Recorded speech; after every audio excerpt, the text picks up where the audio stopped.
Eh, Justru di saat sekarang juga orang mulai bicara lagi, tentu saja pihak pemerintah ya, kekuasaan bicara soal wah Pancasila, Pancasila, juga yang demo-demo mengatakan bahwa semuanya harus ikut Pancasila. Menhan mengatakan yang tidak ikut Pancasila silakan keluar dari NKRI. Ya, NKRI sebutan dari mana? Saya balik tanya. Negara Kesatuan Republik Indonesia Yang di bikin sini itu dipakai. Yang selama ini yang saya tahu yang sering menggunakan tentara ya. Itu yang buat. Negara kita tidak pernah berdiri sebagai NKRI. Negara kita adalah Republik Indonesia. NKRI dibentuk setelah Tim lepas. Nah ini saya lihat ada poster Pancasila, Cita-Cita dan Realita. Ini sutradaranya Anda dan Tio Pakusadewo. Ini akan tayang kapan? Ini dokumenter juga atau film layar lebar? Oke, panjang. Ya, saya nggak pernah bisa pendek jawabnya. Mudah-mudahan memorinya cukup. Oke, kita ngomong Pancasila dulu deh. Ya. Pancasila itu adalah dasar negara kita. Waktu sebelum tahun 55 dasar negara kita itu gonjang ganjing sehingga keluar Dekret 5 Juli kan. Oleh Bung Karno Pancasila dibawa lagi berbau Nasakom segala macam, kemudian lahirlah 66. Ya. Di film ini akan kelihatan ternyata Pancasila itu sudah pernah berubah selama 9 kali susunannya.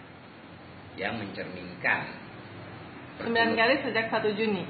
1 ya, Juni 45. Ya, 45. Yang mencerminkan sebetulnya perubahan pola atau pertempuran di tingkat pemikiran atau di tingkat penguasa.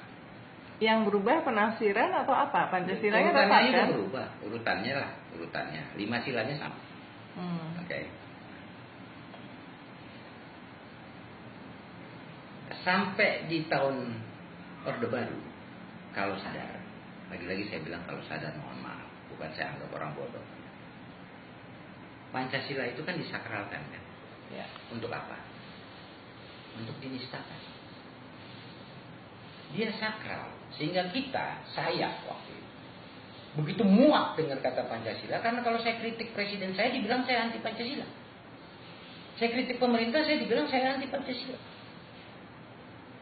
Jadi dia disakralkan untuk dinistakan, bukan sebagai dasar negara. Saya lihat itu. Reformasi dia ditiadakan tanpa mengurangi rasa hormat. Kenapa di reformasi kesannya Pancasila ditiadakan? Karena sudah dinistakan di Orde Baru. Sehingga kalau orang dengar dibilang balik ke Pancasila, orang langsung mikirnya balik ke Orde Baru. Penguasa punya satu tool untuk menekan semua orang. Dulu berani dibilang anti Pancasila, selesai damai di bumi dan pastinya Tuhan gak berkatin. Iya kan? Nah itu yang terjadi. Tapi balik ke film ini itu lagi-lagi film dokumenter. Idenya bukan dari saya. Idenya Tio, dia baca pidato. Ya kan? Dia baca pidato, wah keren nih pidato nih, gini-gini, gue suka nih. Pidato Bung Karno. Bung Karno waktu lahirnya Pancasila. Dia bilang, wah ini keren nih. Nih gue ngelihatnya udah mulai banyak yang melenceng. Dia bilang gitu kan. Dia datang ke saya, seru kayaknya dibuat nih. Oke. Saya tanya temen gini, punya duit nggak punya? Ya udah patungan. Apapun lah kita cari jalan. Jadilah film ini. Tapi alasan saya utama waktu Tio datang membawa pidato itu adalah sederhana. Pidato itu adalah pidato Pancasila yang masih netral. Tidak ada keterlibatan politik, belum ada waktu itu. Masih netral pemikiran seorang Bung Karno. Yang kalau kita simak betul pidatonya itu kelihatan sekali pertikaian kemelut di dalam situ, di mana Bung Karno berusaha meyakinkan kelompok-kelompok agama yang bertikai terutama untuk lupain agama lo, lupain rahasia asal suku bangsa lo, kita semua Indonesia. Gitu loh. Itu saya lihat pidato itu netral. Dan itu alasan saya kenapa wah ini menarik untuk diangkat. Untuk mengingatkan kembali ke Pancasila yang netral. Menarik aja untuk mengisi keping yang hilang. Kenapa saya bilang kayak gitu?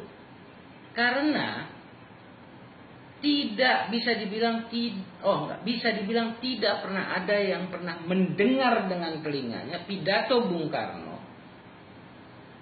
ketika dia membacakan pidato lahirnya Pancasila di depan sidang BPUPK. Nggak pernah ada. Rekamannya di Jepang nggak ada, atau mengaku tidak punya. Yayasan Bung Karno nggak punya. Jadi yang pernah dengar Bung Karno ngomongin pidato itu secara utuh itu yang hadir sidang. Itu satu. Kedua, Pancasila yang kita kenal waktu kita di BP7 itu adalah Pancasila yang tafsir versi Orde Baru. Jadi aslinya belum. Saya cuma bilang keping sejarah kita kasih aslinya nih loh. Karena nggak mungkin juga diterapin orang sama Bung Karno di situ sila ketuhanan sila kelima. Sementara 8 berikutnya udah diputuskan bahwa silanya sila pertama adalah ketuhanan. Ya kan? Jadi belum pernah. Dasarnya saya lagi-lagi saya itu cuma pembuat film, saya bukan aktivis politik. Saya melihat oke, ini ada poin, saya membuat sesuatu yang belum pernah orang belum pernah dengar pidato itu. Dan kebetulan Mas Tio Pakusadewo itu bagus sekali dalam membawakan pidato itu mencoba menjadi Bung Karno.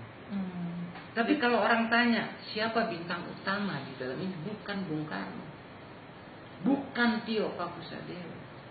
Bintang utama film ini adalah isi pidato lahirnya Pancasila. Nggak ada rekamannya atau masih Anda dapat rekamannya untuk film? Nggak ada. Oh, jadi Bahkan, dari teks dibacakan ya? Ya, bahkan rekaman teks itu adanya dari stenografi, catatan stenografi. Nggak ada. Dan yang lebih dahsyat lagi, film ini bisa menunjukkan kepada dunia, katakanlah, atau kepada bangsa, gimana seorang Bung Karno itu bisa berpidato sekian panjang tanpa teks. Jadi coba Anda masuk di kepalanya dia dan beruntun. Coba Anda masuk kepala dia.